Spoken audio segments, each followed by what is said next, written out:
grab your favorite trucker hat and put another Livestrong bracelet on your wrist. We're turning back the clock 20 years to December 2005. We're taking a look at the biggest game releases both at home and overseas.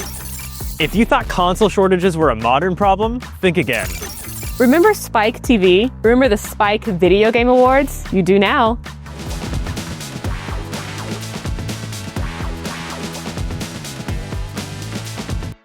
December 2005 game releases ended the year on a high note.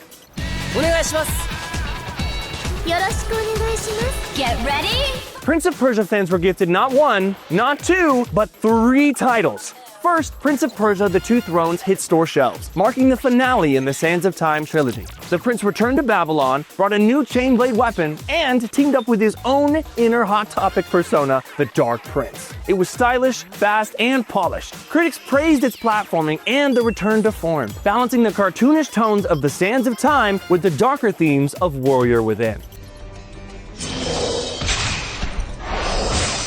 Prince of Persia: Warrior Within landed on the PSP under the name Prince of Persia: Revelations. It added some new content, but critics weren't impressed. Finally, Battles of Prince of Persia released for the Nintendo DS. This one traded acrobatics for turn-based tactics with CCG elements. Reviews were mixed, but hey, at least it was something different.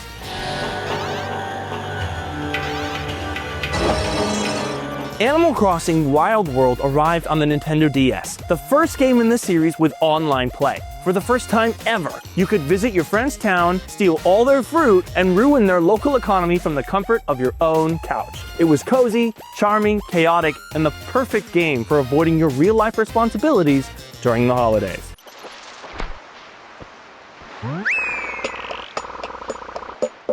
Final Fantasy IV Advanced landed on the GBA, letting fans relive the classic tale of Cecil, Kain, and enough melodrama to fuel an entire season of anime. The translation was improved, and the bonus content was solid.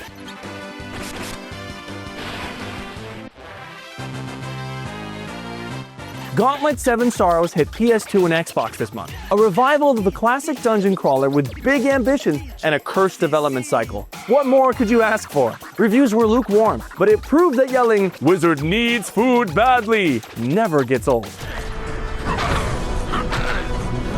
Prince of Persia wasn't the only PSP title released this month. We also got Midway Arcade Treasures Extended Play, a portable collection of classics like Paperboy, Joust, and even Mortal Kombat 1 through 3.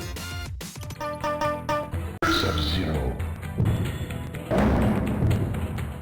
Unfortunately, it also included lengthy load times and issues with aspect ratios.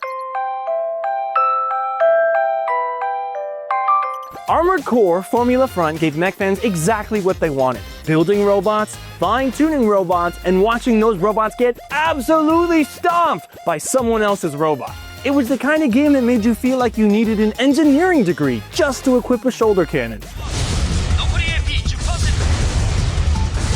Dead or Alive 4 arrived on the Xbox 360 with some of the cleanest graphics on the new console. It introduced 3 new playable characters to the roster: Kokoro, Elliot, and La Mariposa. The game also featured an unlockable Halo Spartan super soldier named Nicole.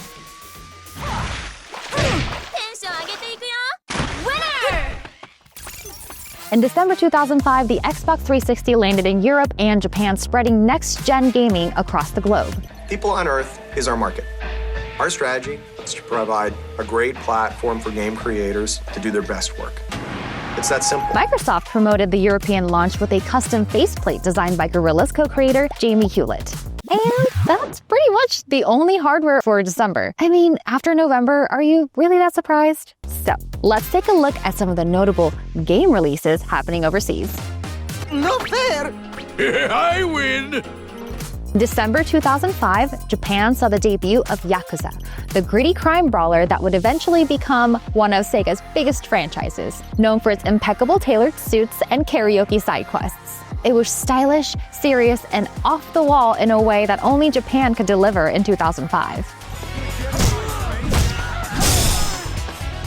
Japan also saw the release of Kingdom Hearts 2. Fans got everything they wanted: bigger worlds, flashier combat, longer cutscenes, and plenty of belts and zippers.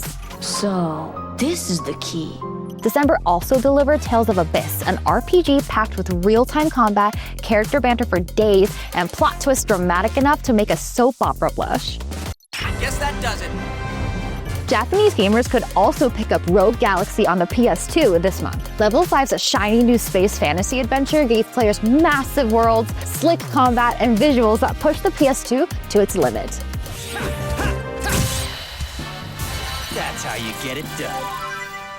Capcom dropped Monster Hunter Freedom on PSP, known as Monster Hunter Portable in Japan. The first Monster Hunter game released on a handheld. It gave Japanese fans a portable excuse to meet up in cafes and hunt enormous creatures with equally enormous swords. Dragon Quest Heroes Rocket Slime hands you the series' mascot, an adorable blue blob who pilots a slime-powered tank, raids enemy armor, catapults everything from cannonballs and swords to hapless monsters, and rescues fellow slimes.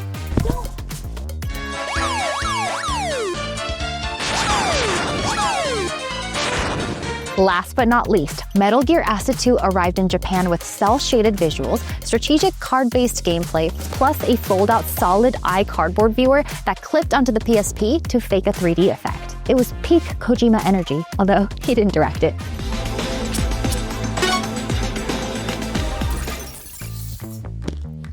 If November was the console launch party, December was the hangover. With Peter, who's one of the first people to leave the Best Buy store in Midtown. You're freezing, huh? Very freezing. I'm shivering. How long did you wait in line? I waited about 29 hours. Europe finally received the 360 on December 2nd, and UK sales records were broken within days. And then nothing. Shelves were empty, parents were panicking, and economists were writing columns trying to figure out why Microsoft was somehow managing to disappoint everyone while leaving money on the table at the same time. It's the Xbox 360, and this is its story. As if that wasn't enough, some early 360 models shipped with a fun little bonus feature, occasionally turning your game disc into modern art. Reports of scratched discs popped up online, and the noise got loud enough that Microsoft stepped in with a weird fix, offering to mail you a replacement of Perfect Dark Zero, even if the game disc your 360 chewed up wasn't Perfect Dark Zero. A small percentage of consoles were affected, but nothing hurt more than hearing your brand new game disc being sanded in the tray. I guess your ass is doomed, huh? Oh, you think so?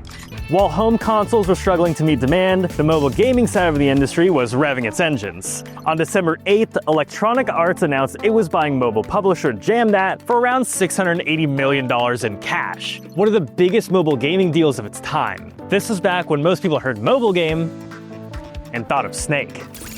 The Spike Video Game Awards aired on December 10th, hosted by Samuel L. Jackson, featuring performances from 50 Cent, Missy Elliott, and Def Leppard. A lineup so aggressively 2005, it should come with a free Bluetooth headset and a Fall Out Boy ringtone. Lock and load. Mission greenlit. Prepare for the deployment of Spike TV's 2005 Video Game Awards. Resident Evil 4 took home Game of the Year. Peter Jackson's King Kong game snagged Best Game Based on a Movie. And Luminous received Best Handheld Game. Damn right it did. Best Handheld Game, Luminous, Ubisoft, Q Entertainment. Japan's release of Kingdom Hearts 2 also brought us Hikaru Utada's new single, Passion. The song hit number 4 on the Oricon charts and played on repeat in every electronics store in Shibuya.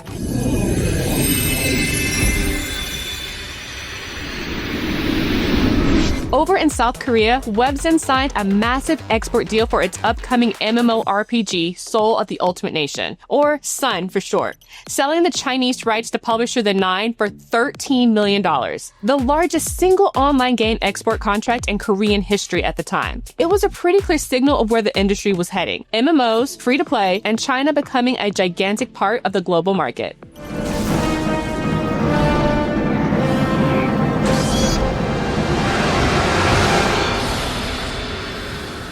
Unfortunately, it wasn't all sunshine for every MMO. On December 30th, Asheron's Call 2 shut down its servers for the first time, just 3 years after launch. It was one of the earliest examples of a big-budget MMORPG quietly bowing out while its predecessor, the original Asheron's Call, kept right on going. Real people in a fantasy world, and the only gateway is through Asheron's Call. dark majesty. At the same time, on the opposite end of the budget spectrum, a tiny indie MMO called Minions of Mirth officially launched in mid-December. Built by a tiny team at Prairie Games, it offered both single-player and online modes and hit PC on December 16th. While giants were consolidating and shutting down, this little weirdo quietly carved out a cult following, proving you didn't need a giant publisher to build a world people wanted to live in.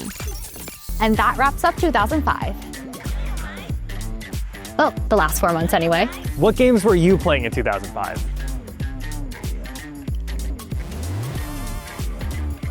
And what was your game of the year?